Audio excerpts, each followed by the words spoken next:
नमस्कार, जय हिंद दोस्तों। सम्राट आईएएस सम्राट एजुकेशन वर्ल्ड पे आपका स्वागत है।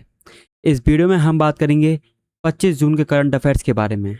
जैसा कि यहाँ पर हम द हिंदू के न्यूज़पेपर को एनालिसिस करके उसमें जो भी इम्पोर्टेंट न्यूज़ होती हैं यूपीएससी के लिए और अदर पीसीएस और एसएससी सीजीएल एग्ज़ाम्स के लिए, जो भी एग्ज़ाम हैं हमारे इंडिया के अंदर, मेनली यूपीएससी के लिए यहाँ पर जो भी न्यूज़ रहती हैं उसको हम कवर करते हैं और साथ में उसका बैकग्राउंड को कवर करते हैं, क्योंकि यूपीएससी के अंदर डायरेक्ट न्यूज़ नहीं पूछी जाती बल्कि उसके पीछे का बैकग्राउंड, उसके पीछे के कॉन्सेप्ट पूछे जाते हैं।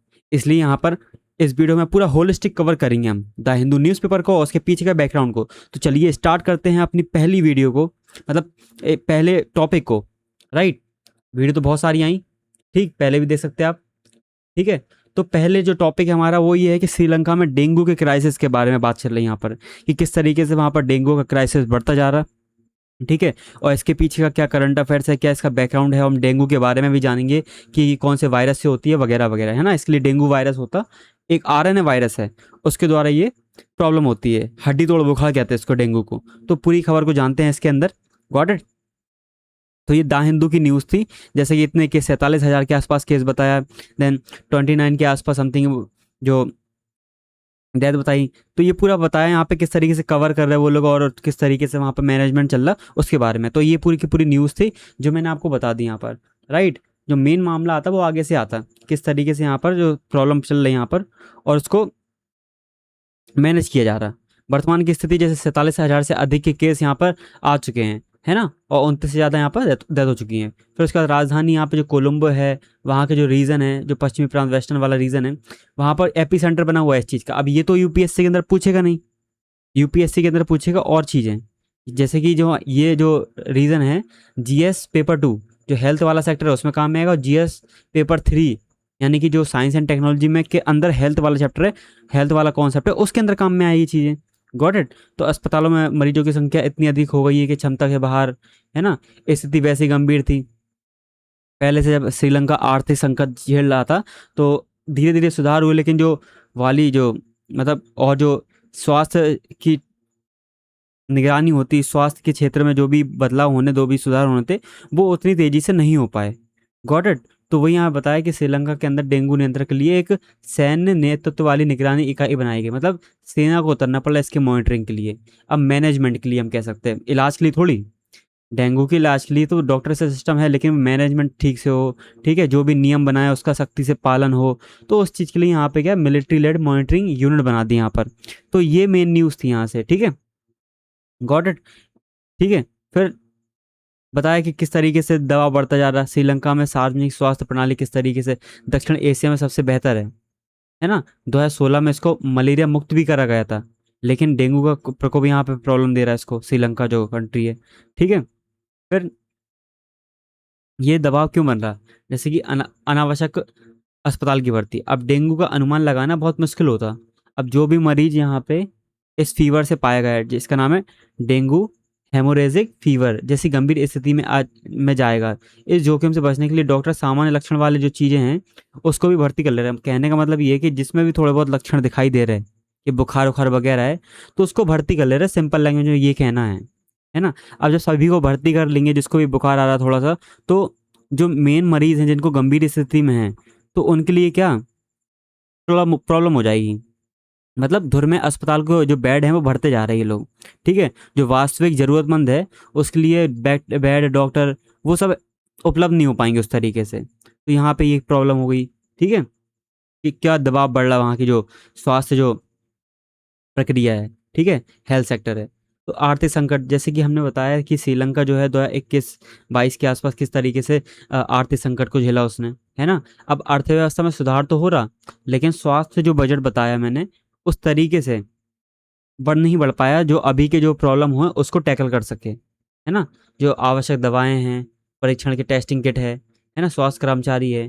तो इस संगठन मतलब इस संकट में और भी कई सारी चीज़ें हैं, मतलब इन सब चीज़ों पे काम नहीं कर पाया जो श्रीलंका है। ठीक है, या मतलब वही सेम चीज़ें जो आर्थिक संकट आया उसके चलते। ठीक है, तो आर्थिक संकट का प्रभाव, फिर उसके बाद संसाधन का अचानक बोझ बढ़ जाना, कि भाई इतने सारे मरीज आ रहे हैं तो उतने डॉक्टर और नर्सेस हैं नहीं हैं, तो उन पे जितने हैं तो उन पे कार्यभार बढ़ता जा रहा है ना। तो ये सब चीज़ें यहाँ पे बताई गई। Got it. तो यही बताया कि दबाव क्यों पड़ रहा वहाँ के सिस्टम के ऊपर, है ना। फिर अब इसके कारण क्या हुए, जो प्रकोप फैला उसके कारण क्या हुए, जैसे जलवायु मानसून के बारे में यहाँ बताया कि मई जून का टाइम है अपना, तो मानसून आएगा, साउथ वेस्टर्न मानसून आता है, इंडिया में भी आ गया। तो यहाँ पे क्या होगा, बारिश का पानी आएगा, फिर शहरों के अंदर गड्ढों में भरेगा, है ना, पुलों के नीचे भरेगा। तो वहाँ से क्या होगा, उस रुके हुए पानी के अंदर एक मच्छर मादा एडिस इजिप्टी नाम का मच्छर पैदा होते हैं। देन वो क्या होता है, उनका बेस्ट जो प्रजनन स्थल है वो बना देते हैं, वो जो रुका हुआ पानी रहता है, ठीक है, बारिश का पानी रुका हुआ। तो वही बताया यहाँ पे किस तरीके से मानसून भी इफेक्ट करता है इस चीज़ को, ठीक है। फिर खराब अपशिष्ट प्रबंधन। अब कोलंबो जैसे शहर, यहाँ पे बताया कि घनी आबादी है, वहाँ पे कचरे का निपटान अच्छी तरीके से है नहीं, तो वहाँ पे बीमारियाँ फैल रही और मच्छर भी पनप रहे हैं वहाँ से। तो वो एक प्रॉब्लम है, ये कारण बन सक है, ठीक है। फिर बीमारी का चक्रीय पैटर्न, तो वहाँ के स्वास्थ्य मंत्रालय ने ये बताया कि हर 3-4 साल में डेंगू का एक आध प्रकोप आता रहता, क्योंकि श्रीलंका जो है वो ट्रॉपिकल रीजन में आता, है ना, ट्रॉपिकल रीजन में आता। तो जो मानसून वाला टाइम है उस समय ये प्रॉब्लम बढ़ जाती डेंगू की। तो वही यहाँ पे बताया कि 3-4 साल में ये पीरियड में चलता रहता, जैसे 2017 में चला, फिर 2019, 2023, तो इस तरीके से यहाँ पे एक पैटर्न चल रहा। तो ये कारण है इसके। और आगे देखते हैं कि सरकार किस तरीके से प्रतिक्रिया दे रही है श्रीलंका की, है ना, प्रशासनिक कैसे और कानूनी कैसे कदम उठाए गए यहाँ पर। तो जैसे कि बताया कि सेना की तैनाती कर दी गई। अब सेना की तैनाती डॉक्टर की उससे नहीं, मतलब प्रशासन को देखने के लिए, और जो भी कानून बनाए हैं, जो भी सख्ती लागू लागू करी है उसको सख्ती तरीके से लागू करवाने के लिए, ठीक है, मतलब अच्छी तरीके से लागू करवाने के लिए, ठीक है, इफेक्टिव मैनेजमेंट बनाए रखने के लिए तीनों सेनाओं को नेतृत्व एक टास्क फोर्स बना दी। फिर इसका काम चिकित्सा करना नहीं, बस क्या है, सामुदायिक सशक्तिकरण को बढ़ावा देना, ठीक है। तो यही सब यहाँ पे है, गॉट इट। और भी कई सारे बोल बच्चन लिखे हुए हैं, अपन को इतना गहराई में नहीं जानना, ठीक है। ये तो मेंस की चीज़ें हैं, मेंस की चीज़ें अपने मन से लिखी जाती, है ना, उस पर जितना ज़्यादा आंसर प्रैक्टिस होगी, है ना, आंसर राइटिंग, तो उस पर डिपेंड करेगी चीज़ें। अब यहाँ पे इस टॉपिक को देख लो बस, कि सैन्य निगरानी इकाई भी यहाँ पे लगा दी गई, जिसमें तीनों सेनाओं का एक टास्क फोर्स बना दिया, है ना, जो सामुदायिक सशक्तिकरण समितियाँ बनाना, और जो भी कानून बनाए हुए हैं, जो भी रूल्स बनाए हुए हैं, उसको सख्ती से लागू कराने का काम कर रही है, ठीक है, ये टास्क फोर्स। फिर कानून प्रवर्तन, घर घर जाकर निरीक्षण करना, जिन घरों में अस्पताल में ये मच्छरों का लार्वा पाया गया तो वहाँ पर रेड नोटिस जारी करना, है ना, उन पर सख्ती से कार्रवाई करना। तो लीगल इन्फोर्समेंट वाला कॉन्सेप्ट यहाँ पे रख दिया। फिर राष्ट्रव्यापी अभियान, 14 से अधिक अधिक उच्च जोखिम वाले जिलों में 3 दिवसीय संघन मच्छर नियंत्रण, जो फॉगिंग करी जाएगी, मतलब जो मच्छरों हैं उनके लिए जो फॉगिंग होती है ना, वो धुएं वाले आते जिससे मच्छर ना होते, तो उस तरीके से यहाँ पे 3 दिन तक करी जाएगी फॉगिंग, गॉट इट। तो इस ये कदम उठा रही है सरकार, प्रतिक्रिया दे रही वहाँ श्रीलंका की, गॉट इट। फिर और भी कई चीज़ें यहाँ पर वही बताया कि भारत यहाँ इससे क्या सबक ले सकता, क्योंकि ये प्रॉब्लम जो है डेंगू, वो भारत के लिए भी प्रॉब्लम है ना, डेंगू भारत में भी एंडेमिक एक तरीके से है। तो वही यहाँ बताया कि भारत किस तरीके से सवाल ले सकता। तो यहाँ पे बताया हुआ है कि एकीकृत वेक्टर प्रबंधन, हमें क्या करना, जो विश्व स्वास्थ्य WHO है उसकी रणनीति को अपनाना आवश्यक है, ठीक है। जैसे कीटनाशकों पर निर्भर होना जरूरी नहीं है, बल्कि हमें भी सामुदायिक भागीदारी पर जोर देना जरूरी है। तो ठीक है, मच्छरों का इलाज कर रहे हैं, मतलब मच्छरों को खत्म कर रहे हैं, वो ठीक है, लेकिन हमें अपने ऊपर भी ध्यान देना जरूरी है, क्योंकि ये वायरस की बीमारी है, ठीक है, गॉट इट। बुखार चढ़ता है और भी कई सारी चीज़ें हैं, तो आगे पढ़ेंगे डेंगू में। तो उसमें सामुदायिक भागीदारी, ठीक है, जागरूकता बढ़ाना, और जो आशाएं बहनें हैं, जो ANM होती हैं, जो लोकल लेवल पे काम करती हैं, उनके द्वारा और भी चीज़ें करना डेंगू के बारे में, ठीक है, गॉट इट। तो उसकी जागरूकता फैलाना बहुत ज़रूरी है। तो इस सामुदायिक भागीदारी के बारे में बात करी गई यहाँ पर। Then one health approach. अब डेंगू क्या है, केवल स्वास्थ्य मंत्रालय की प्रॉब्लम नहीं है, बल्कि शहरी नियोजन, जैसे कि हमने ऊपर देखा कि कचड़े से भी वो फैल रहा, है ना, ठोस अपशिष्ट प्रबंधन, तो कचड़े कचड़े से फैल रहा। फिर उसके बाद जो पुल के नीचे पानी भर जाता, पानी रुक जाता, वहाँ से पनपते, है ना, मच्छर। फिर क्लाइमेट चेंज भी यहाँ पे कॉन्सेप्ट बन जाता। तो इन सब चीज़ें जुड़ी हुई हैं, ये तार जुड़े हुए हैं, इसका कनेक्शन है इन सब चीज़ों से। तो केवल और केवल केवल स्वास्थ्य मंत्रालय की प्रॉब्लम नहीं है ये जितने यहाँ पे टॉपिक दिए हुए हैं ना, इन सब टॉपिकों की क्या है, मिला जुला कॉन्सेप्ट है ये, ठीक है। फिर नागरिक सैन्य समन्वय की बात करी यहाँ पर, कि राष्ट्रीय स्वास्थ्य आपातकाल के दौरान लॉजिस्टिक और जो भीड़ प्रबंधन नियम कब सख्ती से लागू हो, वगैरह वगैरह, सेना का सहयोग हो, है ना, सेना का उपयोग तो कर रहे हैं यहाँ पर। तो जो भी यहाँ पर रणनीति बनाई है उसको अच्छी तरह लागू कर दिया जाए, ठीक है, तो वो यहाँ पे इसलिए सेना का यूज़ कर रहा है और कुछ नहीं। अभी ये तो पूरी न्यूज़ थी, जितना यहाँ पे पढ़ा कि सेना का यूज़ कर रहा है, वहाँ पे जो भी कारण बताया ये मेंस के लिए था और साथ में न्यूज़ थी, है ना। अब कारण प्रभाव तो हम लिख ही लेंगे, है ना, कारण क्या है और उसके प्रभाव क्या होंगे, भारत क्या सबक ले सकता, ठीक है। लेकिन जो मेन प्रीलिम्स के लिए इस समय वो डेंगू है इस सबका। तो डेंगू के बारे में जानेंगे। तो ये एक वायरल बीमारी है, विषाणु जनित, ये है ना, आरएनए वायरस है, उससे फैलता। अभी किस फैमिली से रहता, इसको पढ़ना कोई ज़रूरत है नहीं, फ्लेविवाइड फैमिली से है, ठीक है। एक आरएनए वायरस है, ये पता होना चाहिए अपन को। फिर मादा जो एडिस एजिप्टी मच्छर है, उसको काटने से फैलता है ये। और यही जो मच्छर है वो क्या फैलाता, जी का वायरस फैलाता, चिकनगुनिया, और जो येलो फीवर होता है वो इसी मच्छर से फैलता, है ना। कुछ हद तक एडिस एल्बोपिक्टस नाम का भी मच्छर है, उसके वो भी एक तरीके का वाहक होता। तो एडिस एडिप्टी ज़्यादा मेन है इसमें, गॉट इट। फिर इस मच्छर की विशेषताएं यहाँ पे दी हुई हैं आगे, ठीक है। और भी टॉपिक है, जैसे दिन में काटता ही है, इस बात को ध्यान रखेंगे। प्रजनन के टाइम में मच्छर हमेशा साफ और स्थिर पानी में जो प्रजनन करते, है ना, जैसे कूलर और गमले का पानी, गंदे पानी में यह नहीं पनपते। तो ये भी चीज़ें ध्यान रखना ज़रूरी है। अब वहाँ पे ऑप्शन आ जाएगा आपके पास कि ये जो मच्छर हैं वो गंदे पानी में पनपते हैं, रुके हुए पानी में। तो गंदे पानी में नहीं, वो जो कूलर का पानी है, पुराने टायर में वो जो भर जाता बारिश का पानी, गमलों के अंदर भर जाता, तो वहाँ पे पनपते ही है। गॉड, टंकियों के अंदर भर जाता पानी वहाँ से, ठीक है। फिर सीरोटाइप, सीरोटाइप का हम सिंपल मतलब समझ सकते हैं कि एक तरीके के चार अलग अलग प्रकार के यहाँ पे सीरोटाइप दिए। सीरोटाइप मतलब वेरिएंट कह सकते हैं कि डेंगू वायरस 1 2 3 4 इस तरीके से। ये पता है कि अगर किसी व्यक्ति को सीरोटाइप एक हो गया, मतलब कोई एक टाइप का हो गया, तो उसमें क्या एक इम्यूनिटी डेवलप हो जाती है उसके शरीर में उस स्पेसिफिक, जैसे जो सीरोटाइप वाला 1 हो गया, डेंगू वायरस 1 वाला, तो उसमें डेंगू वायरस 1 वाले के लिए एक इम्यूनिटी डेवलप हो जाएगी। लेकिन मान लो उस जो डेंगू वायरस 1 है उसके बाद उसको डेंगू वायरस 2 हो गया या 3 हो गया, तो वो क्या गंभीर खतरा बन जाएगा उसके लिए, सीवियर डेंगू बन जाएगा वो, क्योंकि 2 3 4 के लिए तो नहीं बनी ना वो चीज़ें उसके शरीर में, गॉट इट। तो ये थोड़ी टेक्निकल चला गया यहाँ पर, इस बार को भी ध्यान रखेंगे अपन, गॉट इट। देन उसके बाद हड्डी तोड़ बुखार है ना, जोड़ मांसपेशियों में भयंकर दर्द होता, इसमें जो प्लेटें होती, जो प्लेटलेट्स होती वो कम हो जाती, ठीक। तो ये वही है यहाँ पे कि गंभीर डेंगू को डेंगू हेमोरेजिक फीवर यानी कि जो गंभीर प्रकार का, और डेंगू शॉक सिंड्रोम कहा जाता। इसमें जो रक्त वाहिनी है उसका रिसाव होता है ना, जो ब्लड प्लेटलेट्स होती हैं वो कम हो जाती, इसलिए कहते हैं कीवी खाओ कीवी, है ना। डेंगू की ऐसा कोई दवाई तो एंटीवायरल दवाई तो उपलब्ध है नहीं, ठीक है। बस यहाँ पर जो वैक्सीन है वो उपलब्ध हैं, जैसे कि यह दुनिया की पहली डेंगू वायरस वैक्सीन है, नाम क्या है, डेंगवैक्सिया, CYD TDV, नाम ध्यान रखेंगे उसका, डेंगवैक्सिया नाम से समझ में आ रहा है, डेंगवैक्सिया।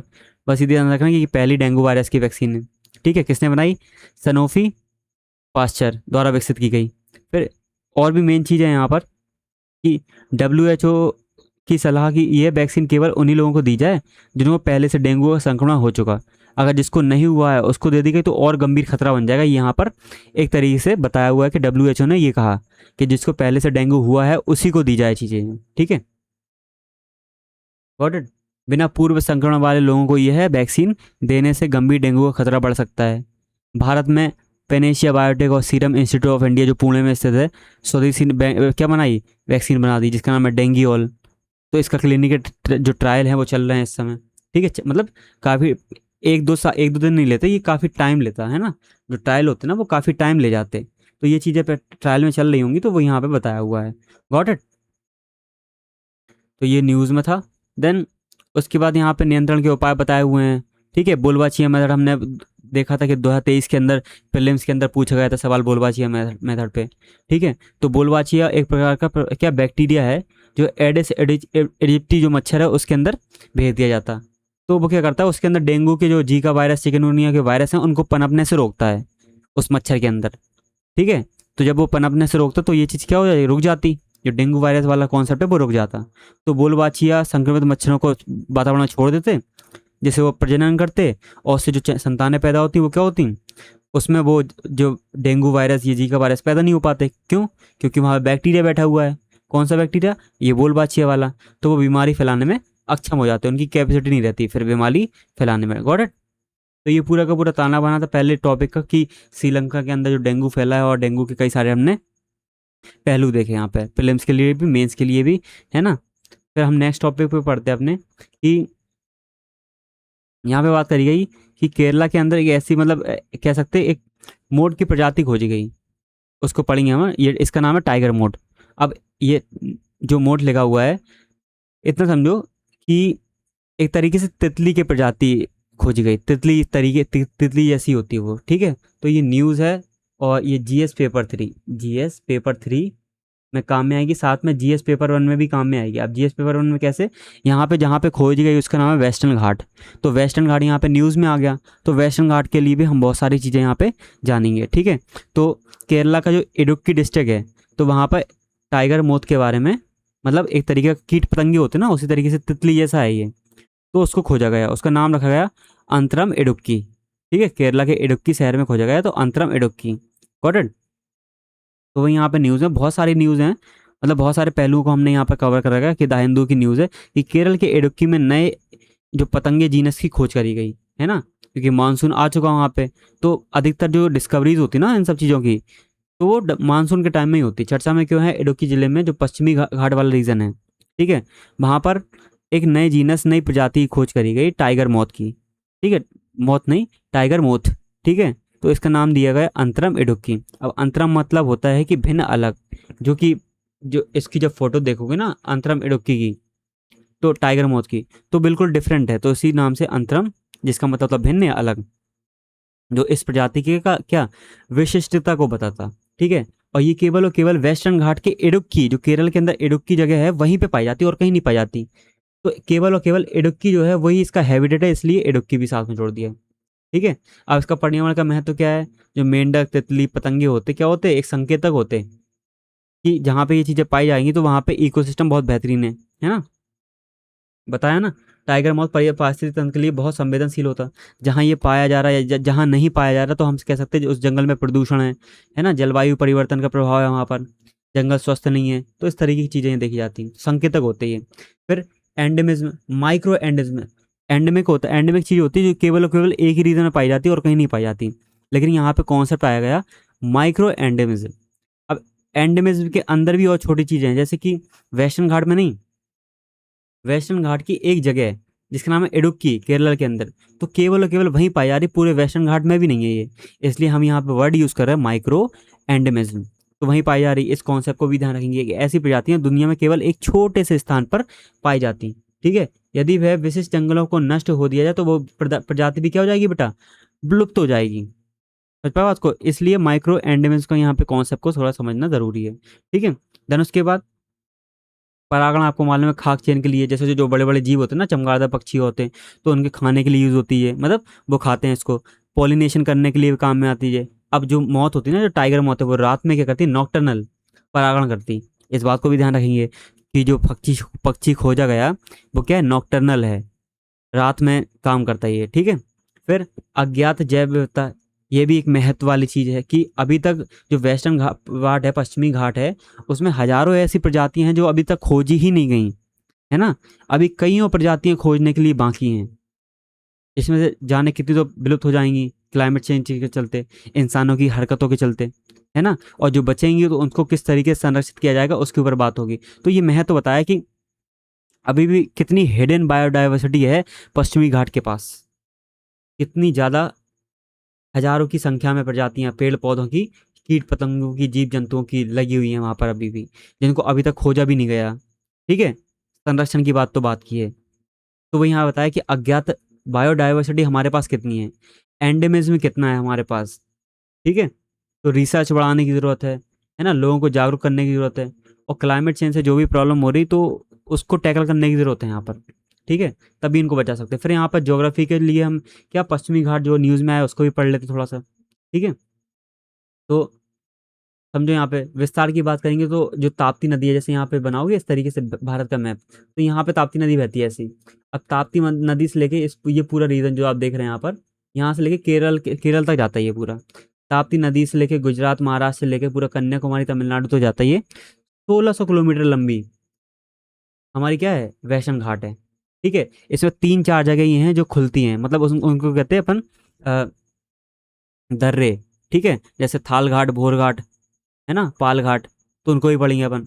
कौन कौन से स्टेट कवर करती, जैसे गुजरात, है ना, ताप्ती नदी गुजरात से ही मोहाना बनाती, अरब सागर में जो गल्फ ऑफ खंबात है वहाँ पे। तो गुजरात, महाराष्ट्र, गोवा, कर्नाटक, केरल, तमिलनाडु। अब जो वाली वो धमाल मूवी थी, धमाल मूवी में जो पीछे के पहाड़ दिखाए गए वो कौन से पहाड़ थे? वेस्टर्न घाट के सीन थे वो, है ना। तो वो जो रीजन है आपको, गुजरात, महाराष्ट्र, गोवा, ठीक है, वो वाला रीजन, फिर साथ में कर्नाटका, केरल, तमिलनाडु, तो ये पहुंचते तो 6 स्टेट को कवर करती है जो वेस्टर्न घाट है, ठीक है। Got it. तो यहाँ पे बताया उत्पत्ति का सिद्धांत, बताया कि ये कोई फोल्ड माउंटेन नहीं है, बाकी क्या है, एक पठार का भ्रंश है, ये कगार है, ब्लॉक माउंटेन की तरह है। जब यहाँ पे जो इंडिया शिफ्ट हो रहा था और जो यूरेशियन प्लेट से टकराया था, तो उसका जो कुछ भाग, वेस्टर्न घाट का एक भाग नीचे चला गया था ज़मीन में, ठीक है, तो वो समुद्र में है, समुद्र में। और जो ये कगार बन के जो दिखाई दे रहा है आपको वेस्टर्न घाट, वो क्या है, एक तरीके की भ्रंश कगार है ना, फॉल्ट है। Got it. escarpment कह सकते हैं एक तरीके से, escarpment मतलब किनारा, कगार कहते हैं उसको। Got it. तो इसको भी ध्यान रखेंगे, ठीक है। और भी कई सारी चीज़ें हैं। तो बताया कि जब गोंडवाना का विभाजन के समय ये बना था, वही सब बताया यहाँ पे, कि जब यहाँ पे अलग हो रहा था वो, फिर यूरेशियन प्लेट से टकराया, ठीक है। तो जब अलग हो रहा था तो वहाँ पे जो बना वही वेस्टर्न घाट है, ठीक है। जब वो गोंडवाना लैंड से अलग हो रहे थे सब, ऑस्ट्रेलिया, अफ्रीका, मेडागास्कर, तो उस समय बना हुआ था ये, ठीक है।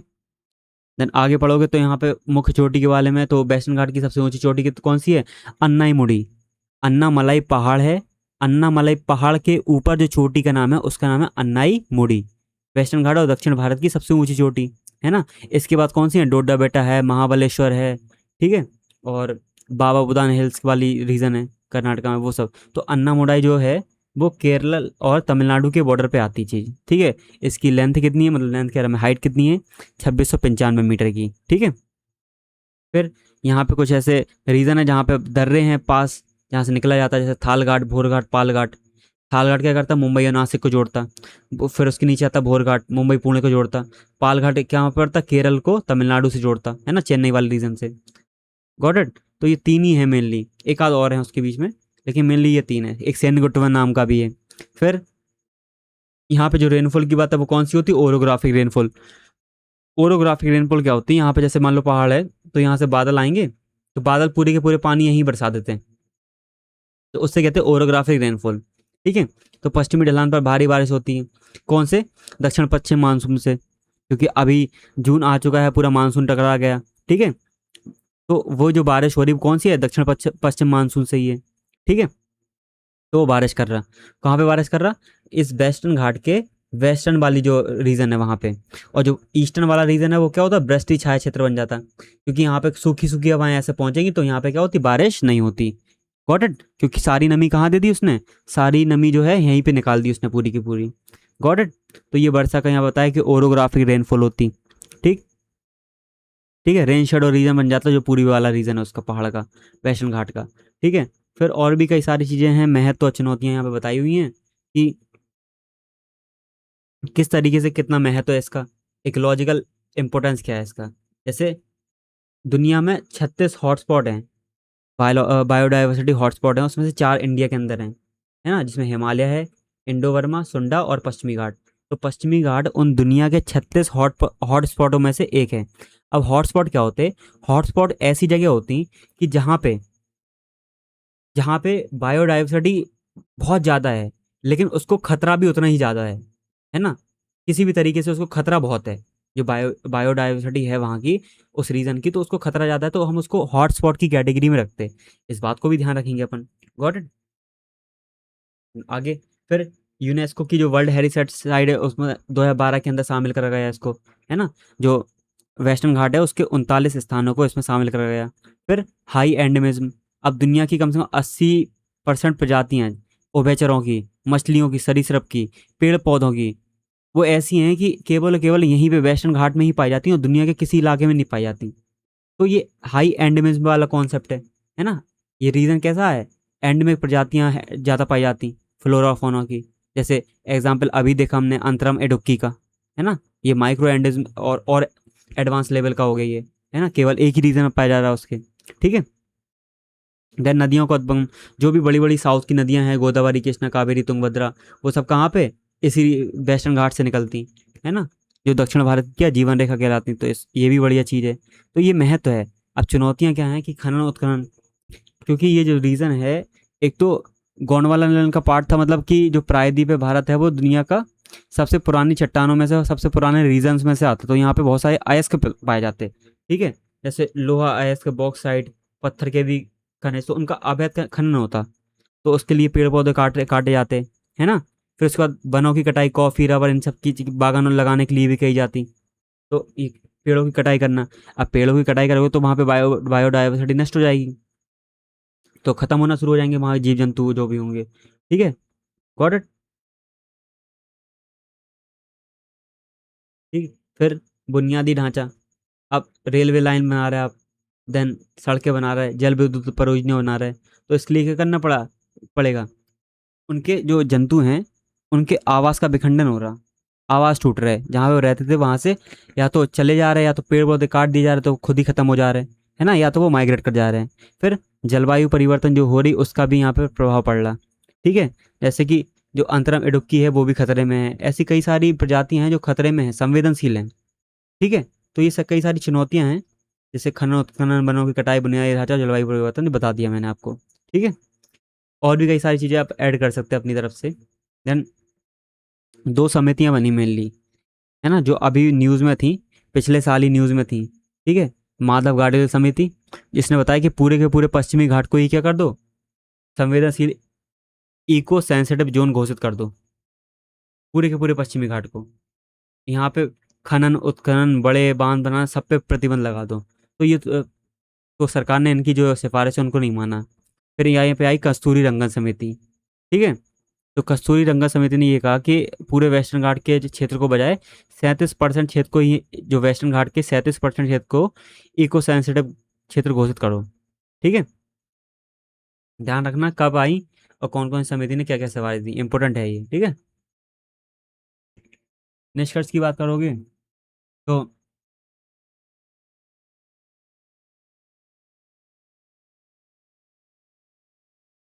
ये बताया कि अभी जो प्रजाति खोजी गई, ये इस बात को सिद्ध करती कि पश्चिमी घाट में पारिस्थितिक तंत्र जो है अभी भी मानव समझ से परे है। ऐसी कई सारी चीजें हैं जो अभी खोजना बाकी हैं, है ना। तो कस्तूरी रंगन समिति की सिफारिश को सख्ती से लागू करें, ताकि वहाँ के स्थानीय जीव जंतु क्या हो, सुरक्षित हो पाए, साथ में जो स्थानीय समुदाय हैं उसको भी संरक्षण के साथ जोड़ें। ठीक है, तो जोड़ने की तत्काल आवश्यकता, मतलब उनके जो स्थानीय समुदाय हैं उनका भी क्या हो, सहयोग लेना यहाँ पे जरूरी है, क्योंकि उनको ज्यादा जानकारियाँ होती हैं, है कि नहीं। नेक्स्ट,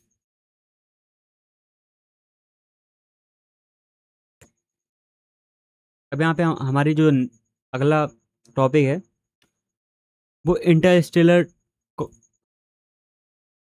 कॉमेट से है, राइट। तो उसका नाम है 3I एटलस। ये बताया कि अभी स्टडी हुई रिसेंटली, इसको खोजा तो बहुत पहले गया था, लेकिन अभी स्टडी ये हो रही कि जो हमारा जो सोलर सिस्टम है उससे भी कई ज़्यादा पुराना है ये, जो 3I एटलस है। Got it. अब कैसे स्टडी करी इसकी, उसका नाम है कार्बन आइसोटोप की स्टडी करके हमने क्या बताया, ये बताया कि ये और पहले का है ना, हमारे सोलर सिस्टम के भी पहले का है। Got it. तो यही वही बताया कि द हिंदू की खबर है ये, कि जो इंटरस्टेलर कॉमेट है जिसका नाम 3I एटलस है, तो ये किस तरीके से हमारे सोलर सिस्टम से ही पुराना है। तो जो साइंस एंड टेक है, GS पेपर 3 हमारे यूपीएससी के लिए, वहाँ से ये चीज़ काम में आ जाती। ठीक है, इस बात को भी ध्यान रखेंगे, GS पेपर 3 में काम में आएगा। न्यूज़ वही है जो चर्चा में है कि जेम्स वेब टेलीस्कोप है, उसने अध्ययन करा। ठीक है, कि जो आपका ये इंटरस्टेलर कॉमेट है ये 10 से 12 अरब वर्ष पुराना है।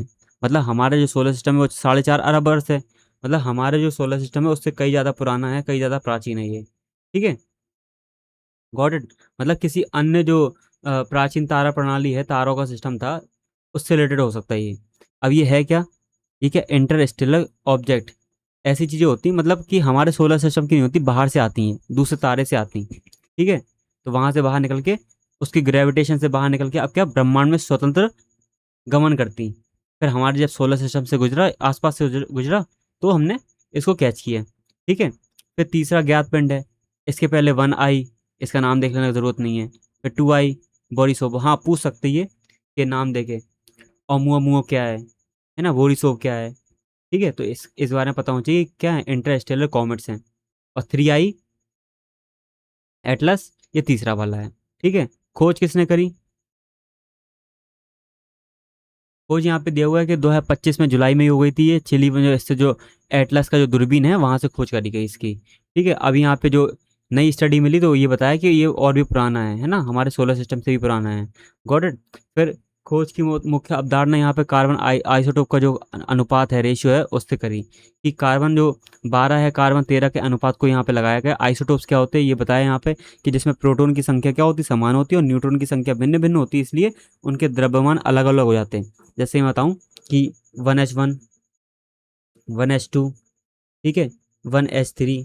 तो यहाँ पे देखो, यहाँ पे जो क्या प्रोटॉन के नंबर यानी कि जो एटॉमिक नंबर होते हैं वो सेम होते हैं, जबकि यहाँ पे एटॉमिक मास डिफरेंट डिफरेंट हो जाते हैं बिकॉज ऑफ न्यूट्रॉन्स, है ना, न्यूट्रॉन डिफरेंट डिफरेंट होते हैं, इसलिए उनके द्रव्यमान में अलग अलग हो जाते हैं। ठीक है, द्रव्यमान अलग अलग हो जाता है, इसलिए इनको आइसोटोप कहते हैं। आइसोबार्स भी होते हैं, आइसोटोन्स भी होते हैं। अभी आइसोबार समझो समस्थानिक, ये एक ही स्थान पर रहते हैं। ठीक है, जैसे अभी एग्जाम्पल दिया मैंने आपको हाइड्रोजन, ड्यूटीरियम और ट्राइटियम का। ठीक है, तो 1H1, 1H2, 1H3 का।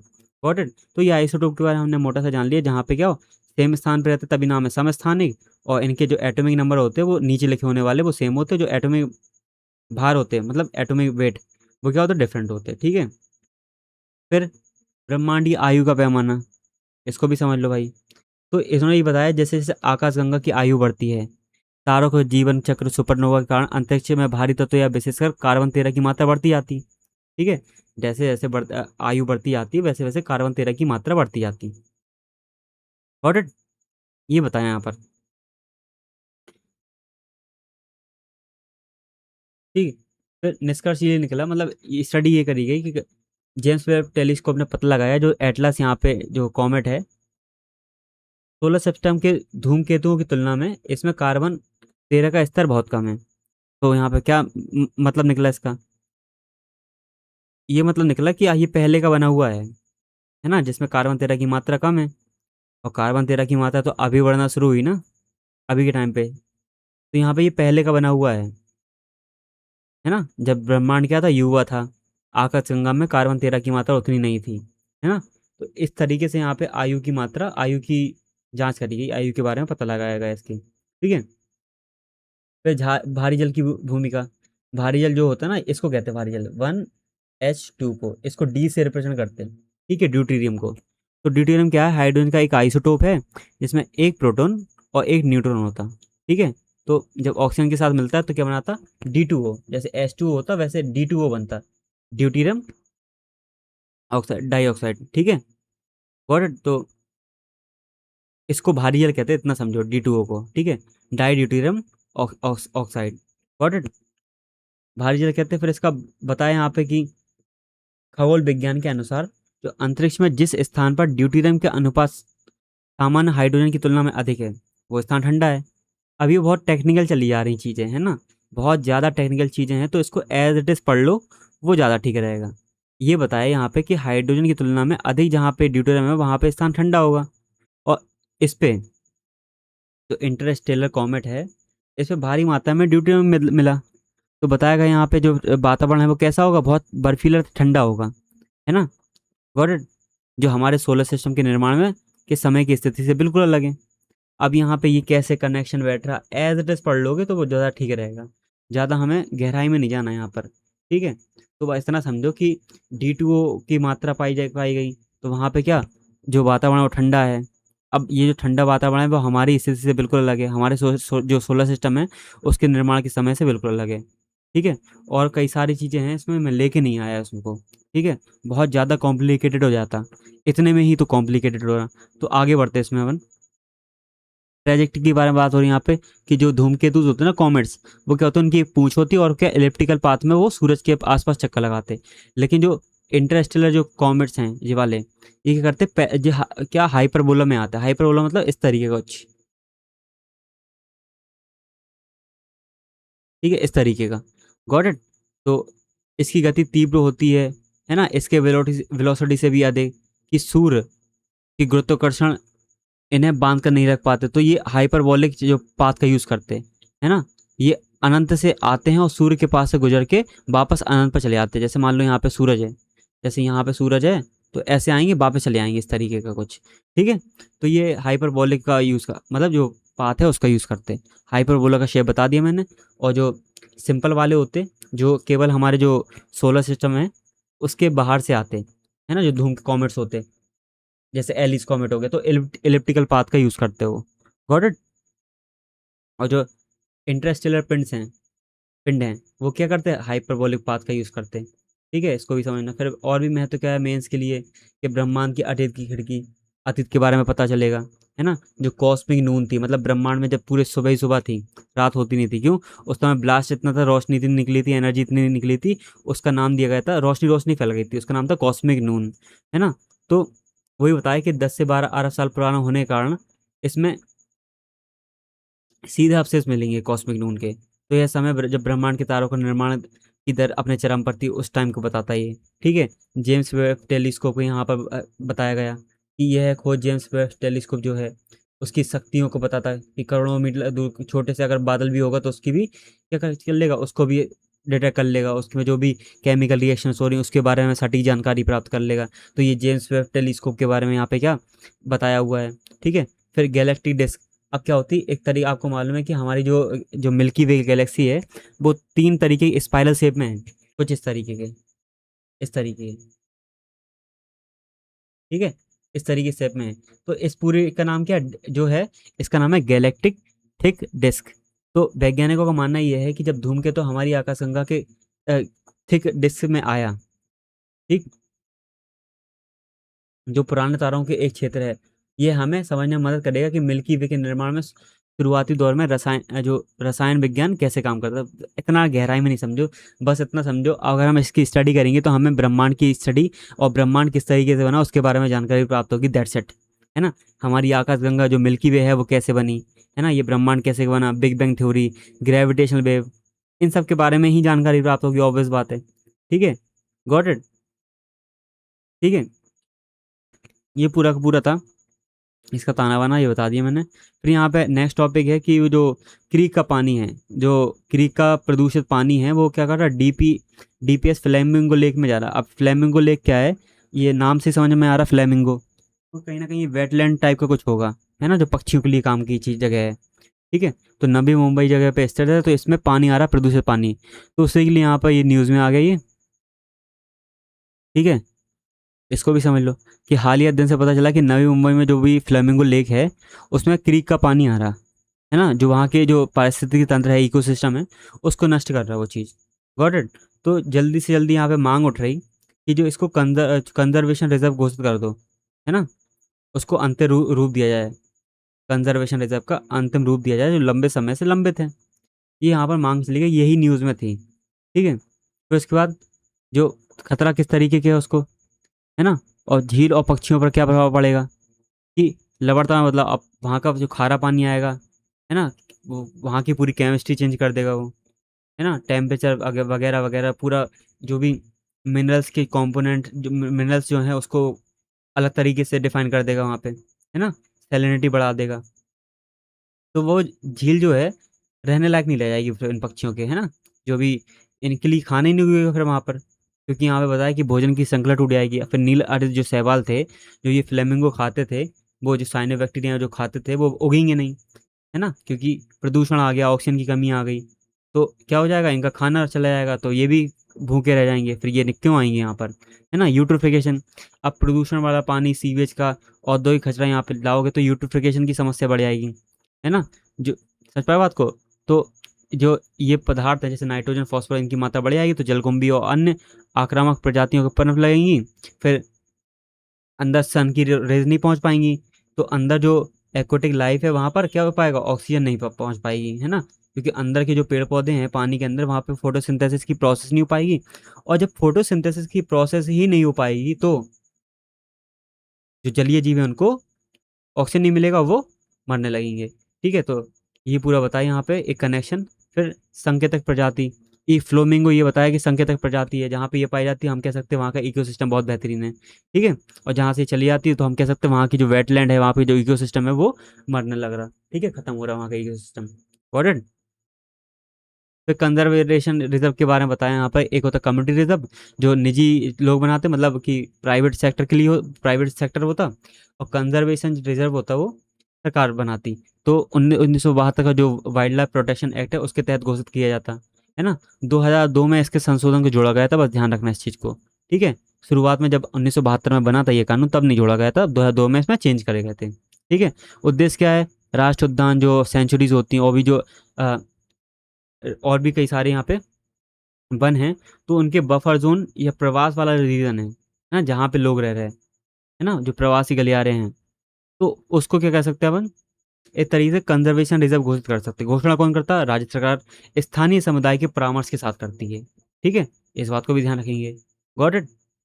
फिर भूमि का स्वामित्व सरकार के पास रहता है पूरा का पूरा, जबकि जो कम्युनिटी रिजर्व है वो निजी भूमि रहती है ना, समुदाय की रहती है, वो किसी गांव की हो सकती, ठीक है, दो गांव की हो सकती, वगैरह वगैरह, किसी एक व्यक्ति की भी हो सकती। Got it. अब यहाँ पे बताया कि नेशनल पार्क सरकारी जमीन और पूरा का पूरा क्या, मानवीय गतिविधियां क्या होती, पूरी की पूरी प्रतिबंधित होती। यहाँ पे जो कानून लागू होते हैं वो अत्यधिक सख्ती से होते हैं, है ना, सख्त होते कानून। फिर कंजर्वेशन रिजर्व बताया, मध्यम प्रकार की यहाँ पे क्या होते हैं, जो कानून होते हैं वो इतनी सख्ती नहीं होती, थोड़े लाइट होते हैं। ठीक, सरकारी भूमि पे होता है ये चीज़ें। ठीक है, और जो वहाँ पे समुदाय रह रहे हैं, है ना, उनको थोड़े अधिकार दिए जाते हैं। Got it.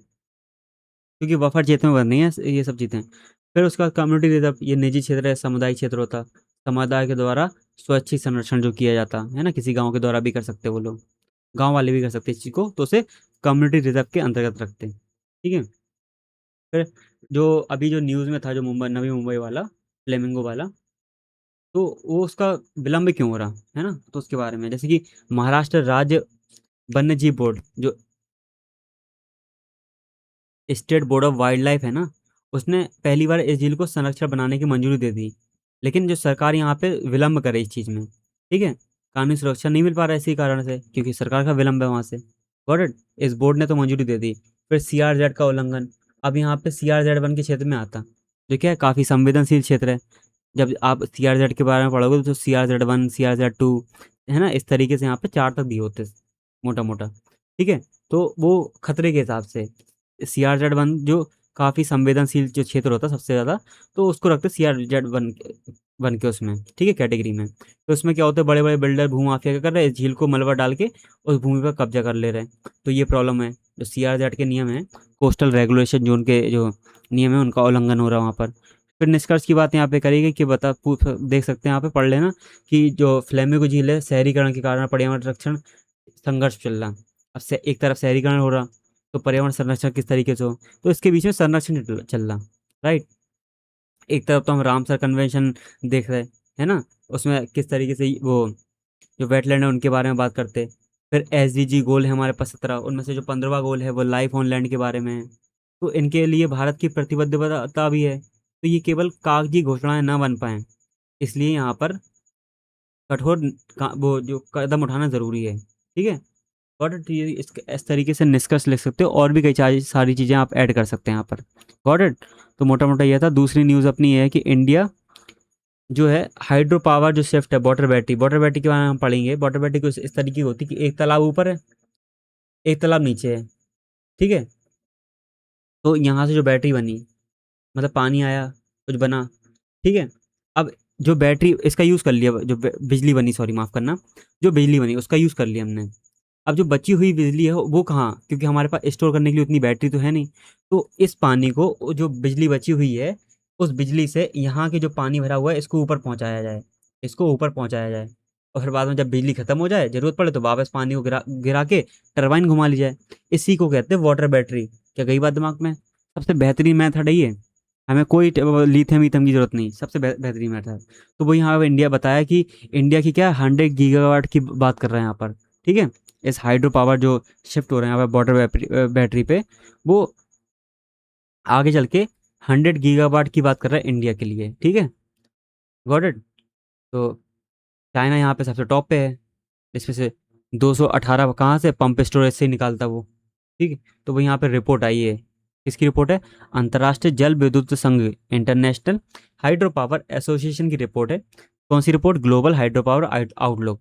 तो इस रिपोर्ट में ये बताया कि पूरी दुनिया के अंदर जो पारंपरिक जो पन बिजली परियोजना है, जल विद्युत परियोजना है, से आगे बढ़कर पंप स्टोरेज की ओर आगे बढ़ रही। पंप स्टोरेज बता दिया मैंने किस तरीके से, है ना। Got it.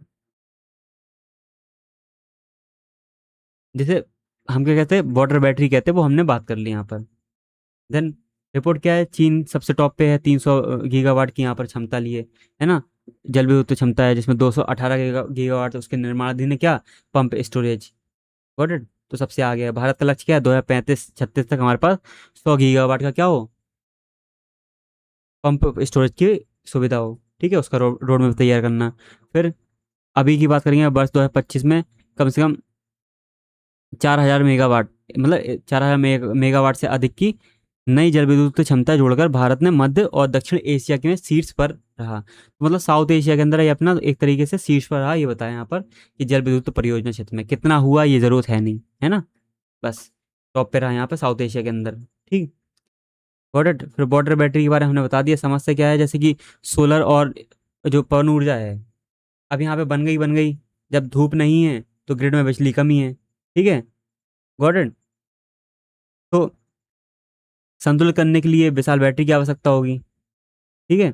मतलब ये है कि जब सूरज नहीं निकला तो सोलर एनर्जी नहीं बन रही, हवा नहीं चल रही तो पवन एनर्जी नहीं बन रही, है ना। और जब मान लो एकदम से सूरज निकल गया तो वहाँ पे ज़्यादा सोलर एनर्जी बन गई, हवा तेज चल रही तो वहाँ पे ज़्यादा पवन ऊर्जा बन गई।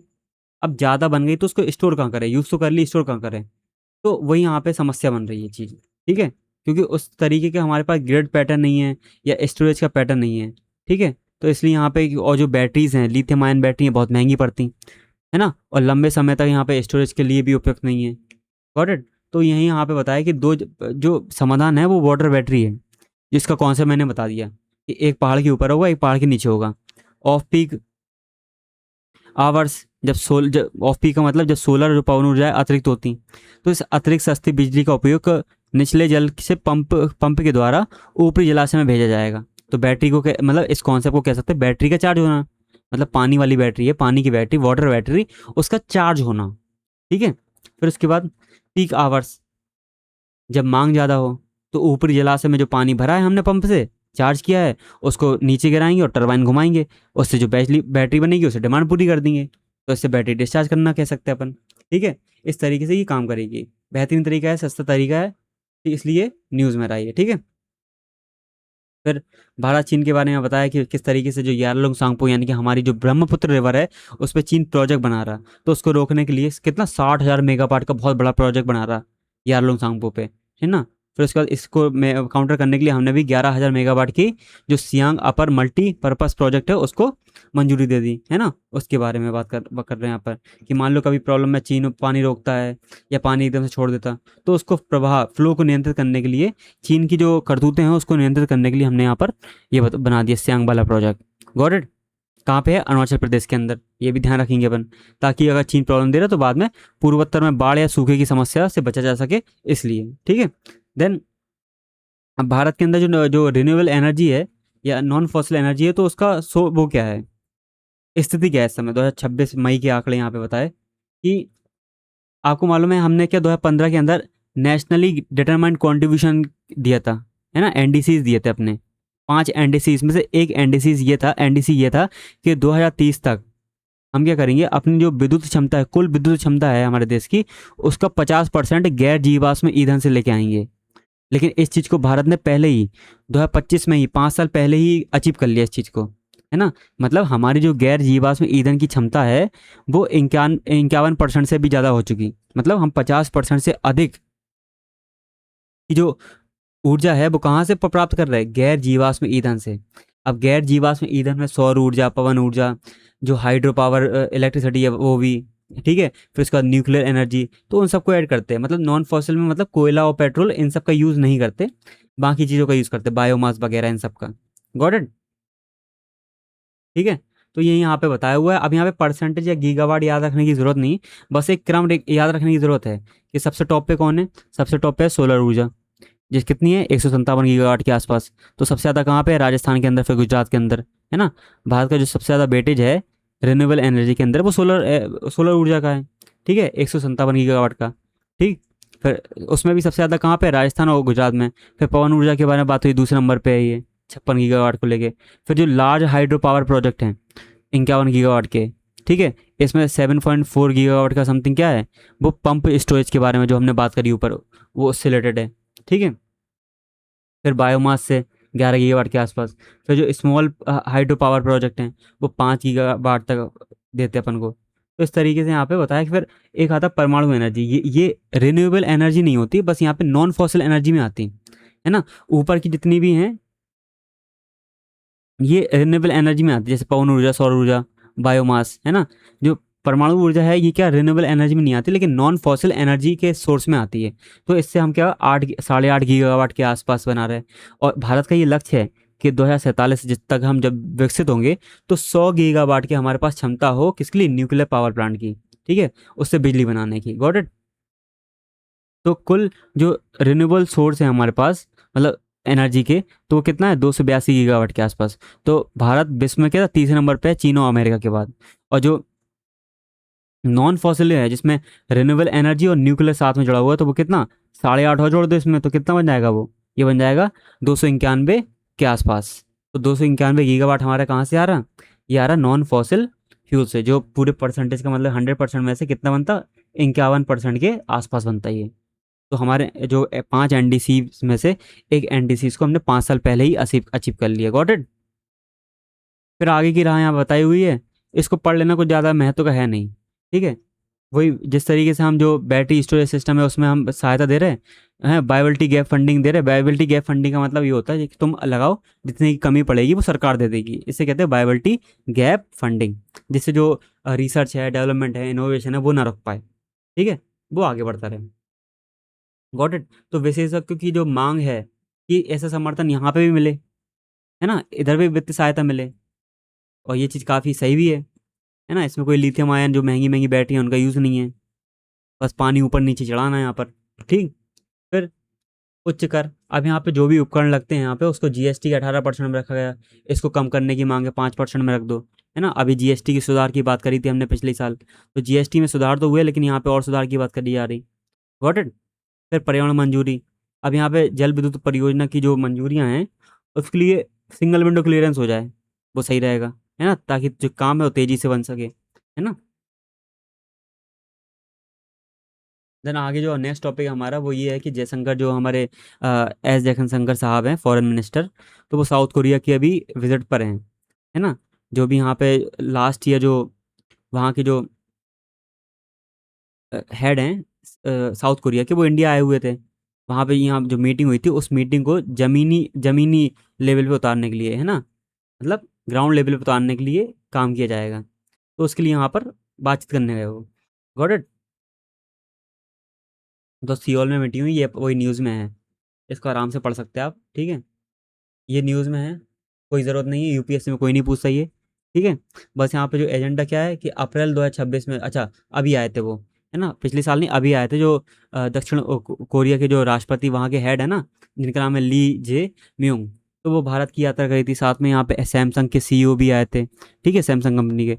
तो वो सब यहाँ पे जो यात्रा करी थी उसके जो निर्णय लिए गए थे, समझौते किए गए थे, उसको ज़मीनी स्तर पर लागू करने के लिए गए हैं वो, ठीक है, बातचीत करने। उसमें व्यापार है, निवेश है, रक्षा है, जहाज निर्माण है ना, क्लीन एनर्जी है, एआई है, फिनटेक है, इन सब क्षेत्रों में बातचीत हुई थी, ठीक है। फिर उसके बाद यहाँ पे बताया कि मेंस के लिए इंपॉर्टेंट क्या क्या चीज़ें हैं यहाँ पर, कि 2015 में जो स्पेसिफिक स्ट्रेटेजी पार्टनरशिप में बदल दिया गया था, है ना। मतलब भारत और दक्षिण कोरिया के बीच जो वर्ष 2015 से स्पेशल स्ट्रेटेजी पार्टनरशिप की बात है, ठीक है। अप्रैल 2025 में जो राष्ट्रपति का दौरा हुआ इसको और अच्छी तरह करना है, जैसे कि इसमें व्यापार को दोगुना करना वगैरह वगैरह, बहुत सारी चीज़ें, ठीक है। इसमें संबंध को और अच्छी तरीके से ऊपर बूस्ट करना। तो वही बात, सिंपल बात है कि कोई भी अगर लीडर, किसी देश का लीडर किसी दूसरी कंट्री में जा रहा है, तो वहाँ पे अपने रिलेशन को, चाहे वो व्यापार में हो, चाहे वो किसी भी क्षेत्र में हो, बूस्ट करने की बात करते हैं, है ना। तो रोड मैप तैयार करा गया, विजन तैयार करा गया 2030 तक का, ठीक है। देन जैसे इंडिया की एक्ट ईस्ट पॉलिसी और जो साउथ कोरिया की है वो उसकी न्यू सदर्न पॉलिसी, इसका मिलन, है ना। तो यहाँ पे वही बताया कि दोनों क्या चाहते हैं कि हिंद प्रशांत जो इंडो पैसिफिक क्षेत्र है वहाँ पे चीन का प्रभाव ना रहे, है ना, उसको संतुलित करने के लिए दोनों से देश साथ में आते। Got it.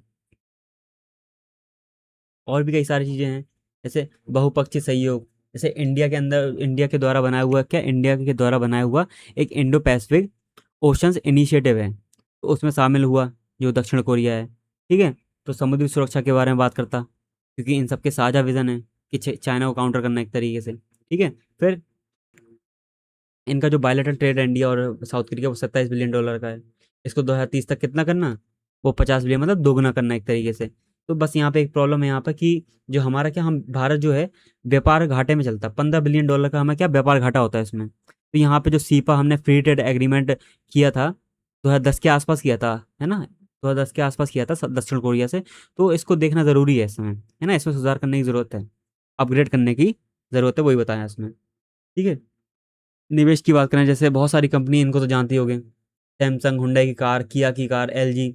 दक्षिण कोरिया की कई सारी कंपनियां क्या हैं, मेक इन इंडिया का हिस्सा बन चुकी, है ना, यहीं पे बनाती हैं, यहीं पे उनके प्लांट्स हैं। डिफेंस के सेक्टर में भी हम काम कर रहे हैं, है ना, को प्रोडक्शन के बारे में, वो चाहे वो ड्रोन्स हो चाहे एरोस्पेस के क्षेत्र हो। ठीक है। यहाँ पे K9 वज्र का जो एग्जाम्पल है वो दिया हुआ है। ठीक है। और कई सारी टेक्नोलॉजीज हमें क्या ट्रांसफर कर रहा है, कौन, साउथ कोरिया। उसके बेस पे भारत में जो L&T है, टर्बो नाम से कुछ है इसका, ठीक है, लूजन एंड टर्बो ऐसा कुछ नाम है। तो वो यहाँ पे क्या कर रहा है, काम कर रहे हैं यहाँ पे। ठीक है। फिर और भी कई सारी चीज़ों में काम कर रहे हैं यहाँ पे, डिफेंस के सेक्टर में बहुत काम हो रहा है यहाँ पे दोनों देश। ठीक है। पढ़ सकते हैं इसको पॉज करके, गॉट इट। बस यहाँ पे ये पूछ सकते हैं काइंड एक्स जो है, कि नया जो कोरिया इंडिया डिफेंस एक्सलेटर स्थापित किया गया, ताकि दोनों देशों में जो डिफेंस स्टार्टअप है उसको एक साथ मिलकर काम कर सकें, चाहे वो ड्रोन्स के क्षेत्र में हो चाहे एरोस्पेस के जो टेक्नोलॉजी है उसको विकसित कर सकें। ठीक है। क्योंकि ऑब्वियस बात है, इंडिया और जो रशिया के जो इंटरेस्ट हैं वो बिल्कुल कॉमन है ना। उनमें से एक कॉमन चीज़ मेन है जिसमें चाइना को काउंटर करना। ठीक है। जैसे चीन चाइना जो है भविष्य में प्रॉब्लम ना बन जाए। फिर India Korea digital bridge, AI का यूज, सेमीकंडक्टर, है ना, जो इन सब पे कारबल देना, मतलब इन सब चीज़ों पे काम करना, जो भविष्य की टेक्नोलॉजी हैं, फ्यूचर की टेक्नोलॉजीज हैं, उन पे काम करना। फिर वित्त जुड़ाव, जो इंडिया का एनपीसीआई है और कोरिया का केएफटीसी है, तो इनके बीच में जो किस तरीके से सीमा पार भुगतान हो, तो उसको सुगम बनाने के लिए समझौता हुआ। तो ये फ्यूचर की टेक्नोलॉजी पे भी काम कर रहे हैं यहाँ पर। ठीक है। फिर जो सेपा हुआ था वो कब हुआ था, वो 2010 के आसपास यहाँ पे जो दिया हुआ है, ये दिया हुआ है 2010 के आसपास यहाँ पे सेपा हुआ है इनके बीच में, गॉट इट। ठीक है। इसको अपग्रेड करने की बात चल रही। ठीक है। फिर जलवायु परिवर्तन के बारे में यहाँ पे बताया हो कि जो साउथ कोरिया है अभी जो आए हुए थे, तो वो इंटरनेशनल सोलर अलायंस में शामिल हो गया। साथ में इंडिया जो है वो सियोल के मुख्यालय के अंदर जो ग्लोबल ग्रीन ग्रोथ जो इंस्टीट्यूट है उसमें शामिल हो गया। ठीक है। उसकी सदस्य सदस्य ले ली। तो गॉट इट। फिर इसरो और वहाँ का जो स्पेस एजेंसी है कासा, कोरिया एरोस्पेस एडमिनिस्ट्रेशन, तो लूनर चंद्रमा की मैपिंग करना, है ना, सैटेलाइट नेविगेशन, इस पे कार्य कर रही हैं। इनके लिए संयुक्त कार्य समूह बना दिया उन्होंने। फिर सांस्कृतिक जुड़ाव की बात करिए तो अयोध्या की राजकुमारी थी सूर्य रत्ना, तो उन्होंने कोरिया के राजा से शादी करी थी। ठीक है। तो इस तरीके से सांस्कृतिक जुड़ाव भी है उनसे। ठीक है। फिर आपको मालूम है कि जो कोरिया कंट्री है वो बुद्धिज्म को मानती, तो जो मतलब एक जो कनेक्शन बैठ गया वो महात्मा बुद्ध जी से भी बैठ गया हमारा, है ना। इस तरीके से यहाँ पे बताया हुआ किस तरीके से। बस यहाँ पे एक प्रॉब्लम है जो आगे की राह में ले सकती है, कि भारत के अपना जो व्यापार घाटा है $15 बिलियन का, उसको सुधारने की जरूरत है ना, जो एफटीए है उसको अपग्रेड करने की जरूरत है। तो यहाँ पे आगे की राह ले सकते हैं अपन। ठीक है, इंपॉर्टेंट। बाकी सप्लाई चेन बनी रहे दोनों देशों की, उस पर काम कर सकते हैं। जो सेमीकंडक्टर की सप्लाई चेन है ना, उसको सुरक्षित करने के लिए तेजी से काम करने की आवश्यकता है, वगैरह वगैरह। ठीक है। तो हम, मेरे हिसाब से जो इंडिया साउथ कोरिया का रिलेशन है उसमें एक ही चीज़ मुझे नेगेटिव लगी, कि जो हमारा व्यापार घाटा है वो बहुत बड़ा है। $15 बिलियन का व्यापार घाटा है साउथ कोरिया से हमें, है ना। तो इस चीज़ को ठीक करने की ज़रूरत है और कई सारे इनिशिएटिव लेने की ज़रूरत है, गॉट इट। फिर यहाँ पे जो नेक्स्ट टॉपिक आता है वो आता जो न्यूज़ में है, पॉस एक्ट के बारे में। ठीक है। अब ये न्यूज़ क्या थी कि हाई कोर्ट ने, देखिए कौन सा हाई कोर्ट है, तो हाई कोर्ट ने जो आईसीसी के जो जजमेंट है उसको निरस्त कर दिया। अब वो क्यों करा, इसको पूरा न्यूज़ पढ़ते पहले इसको। ठीक है। यहाँ पे बताया कि किस तरीके से जो पॉश एक्ट है उसके अंदर जो वर्क प्लेस है उसकी परिभाषा किस तरीके से है। ठीक है। देन आगे बढ़ोगे इसमें, तो बताया कि हाल ही में उच्च न्यायालय ने एसबीआई की एक आईसीसी आंतरिक शिकायत समिति होती है ना, जो इंटरनल कंप्लेंट कमेटी, आईसीसी के फैसले को रद्द कर दिया। अब वो फैसला क्या था कि एक कर्मचारी का यात्रा के दौरान यौन उत्पीड़न हुआ, है ना, तो उसे दोषी ठहराया गया, मतलब जिसने करा है। तो न्यायालय का यह निर्णय पॉश अधिनियम के तहत कार्यस्थल की परिभाषा को और उसकी सीमाओं को बहस देता, कि कार्यस्थल का मतलब क्या है यहाँ पर। ठीक है। तो इसलिए चर्चा में आ गई ये, कि जो कार्यस्थल है उसका मतलब क्या आएगा। ठीक है। कि यात्रा के दौरान जो प्रॉब्लम होगी वो भी कार्यस्थल में आएंगी क्या। ठीक है। तो न्यायालय ने तक तर्क दिया कि उच्च न्यायालय ने स्पष्ट किया कि पॉश अधिनियम की जो धारा इतनी है, आगे धारा याद नहीं रखना कि जो पॉश अधिनियम के तहत कार्यस्थल की एक विशेष परिभाषा होनी चाहिए, है भी। यदि कोई यात्रा के सीधे तौर पर रोजगार से नहीं जुड़ी, मतलब अपनी पर्सनल कोई यात्रा करी, ठीक है, और उसका एम्प्लॉयर जो है, नियोक्ता जो है, उससे कोई लेना देना नहीं है, जो ट्रांसपोर्टेशन है वो नियोक्ता ने नहीं दे रहा है, तो जो आईसीसी के जो दायरा है उससे, कार्यक्षेत्र से बाहर आ जाती है ये चीज़। ठीक है। अब इसका निर्णय कैसे होगा? इसका निर्णय बीएनएस के आधार पे होगा, क्योंकि नियोक्ता का भी यहाँ पे मैटर नहीं बिक रहा, और साथ में कोई भी मतलब पर्सनल यात्रा करी थी, रोजगार से रिलेटेड करी नहीं थी। अगर रोजगार से रिलेटेड यात्रा हुई होती और वहाँ पे ये ऐसी घटना हो जाती, तो वो पॉश एक्ट के अंतर्गत आती। लेकिन न्यायालय ने तर्क दिया, तो क्योंकि ये ना ही नियोक्ता के द्वारा प्रदान की गई ट्रांसपोर्टेशन है, ना ही इसमें कोई ऑफिशियल वर्क के लिए गया हो, जो भी व्यक्ति जो भी गए हैं, ठीक है, तो ये पर्सनल विजिट थी उनकी, जो भी हो जैसा भी हो, ठीक है।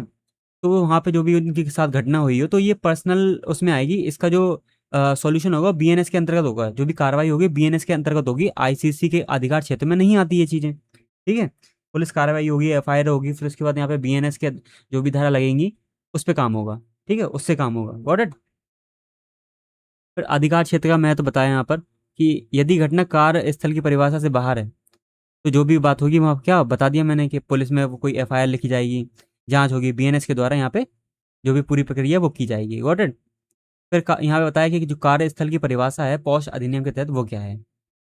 तो कार्यस्थल वो चार दीवारी के बीच में भी हो सकता, साथ में उसका विस्तारित अवधारणा भी है।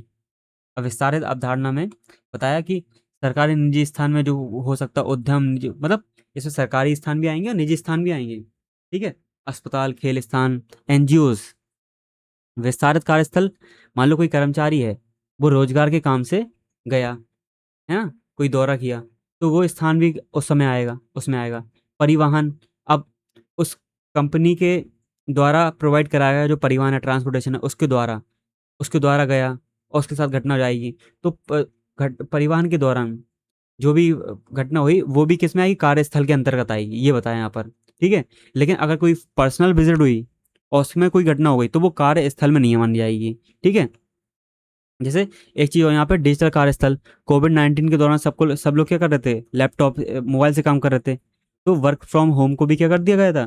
कार्यस्थल घोषित कर दिया गया था, ठीक है। जो वर्चुअल मीटिंग होती है उसको भी कार्यस्थल घोषित कर दिया गया था, ठीक है। अब यहाँ पे क्या दिया हुआ है, इसको भी पढ़ लो कि एसबीआई के मामले में न्यायालय ने संभवतः यही पाया कि विशिष्ट यात्रा, कोई भी पर्सनल यात्रा, कोई भी अपने उससे करा हुआ विशिष्ट यात्रा का हिस्सा नहीं है, ठीक है, और या नियोक्ता द्वारा प्रायोजित नहीं है, इसलिए वो आईसीसी के दायरे से बाहर है, ठीक है। Got it. ठीक है, तो ये पूरा का पूरा मामला था किस तरीके से वर्क जो प्लेस है उसकी परिभाषा के बारे में, है ना। तो यहाँ पे हाई कोर्ट ने पूरा स्पष्ट किया उस चीज़ को।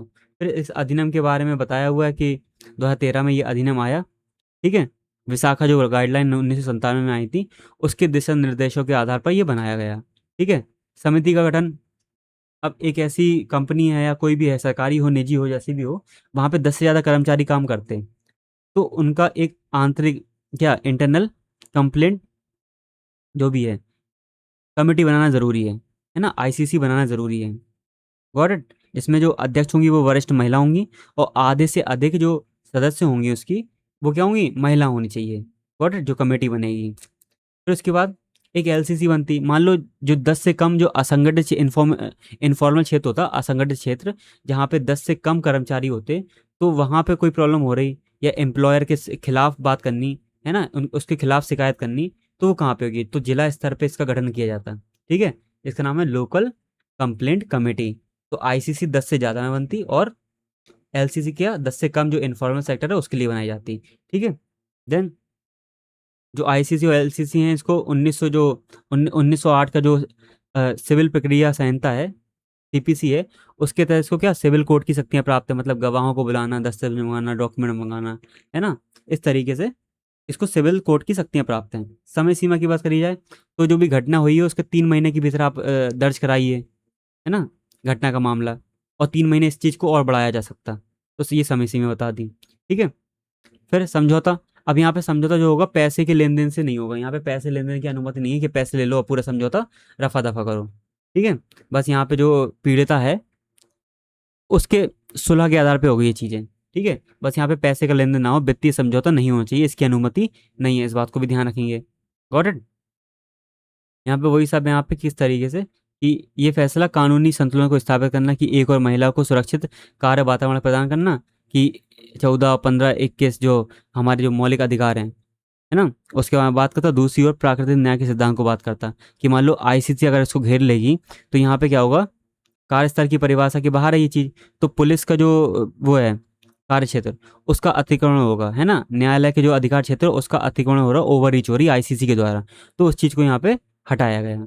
ठीक है, आईसीसी के एसबीआई का जो फैसला है उसको रद्द किया गया। एसबीआई की जो आईसीसी थी ना, उसको फैसले को रद्द करा गया। निष्कर्ष क्या है, वही सेम चीज़, जो कार्यस्थल की परिभाषा है वो ना तो इतनी संकीर्ण होनी चाहिए ताकि अपराधी बच आए, ना ही इतनी व्यापक होनी चाहिए कि कर्मचारियों के पूर्ण निजी जीवन की घटना भी कंपनी के जांच के दायरे में आ जाएं। तो वही यहाँ बताया कि पर्सनल लाइफ भी कुछ चीज़ें होती हैं। अब पर्सनल जो घटनाएं हैं, पर्सनल जो प्रॉब्लम है, उसको कंपनी की प्रॉब्लम नहीं बता सकते कि वो आईसीसी सुधारेगा, है ना। वो जो घटनाएं होंगी वो कौन, बीएनएस और पुलिस के द्वारा ही सुधारी जाएंगी। तो यही यहाँ पे हाईकोर्ट के द्वारा बताया गया और केस को सॉल्व किया गया यहाँ पर। ठीक है, गॉट इट। तो ये न्यूज़ थी आपकी जो अभी न्यूज़ में आ गई। ये पूरा का पूरा द हिंदू के बारे में डिटेल्ड एक्सप्लेनेशन था। शायद ही ऐसा एक्सप्लेनेशन कोई दे पाए यूट्यूब के अंदर हिंदी माध्यम बच्चों के लिए, है ना, हिंदी माध्यम के बच्चों के लिए। Got it. तो द हिंदू का हिंदी में इससे बेहतरीन एक्सप्लेनेशन कहीं भी नहीं मिलेगा। ठीक है, तो अगर ये वीडियो पसंद आई हो तो लाइक करें, अगर इन्फॉर्मेटिव लगी हो तो इसको शेयर करें, और चैनल को ज़रूर सब्सक्राइब कर लें और भी बेहतरीन बेहतरीन वीडियोस के लिए। ठीक है, क्योंकि हम यूपीएससी के लिए, स्टेट पीसीएस के लिए और भी कई सारे एग्ज़ाम्स के लिए पढ़ाते हैं। ठीक है, तो थैंक यू एंड जय हिंद।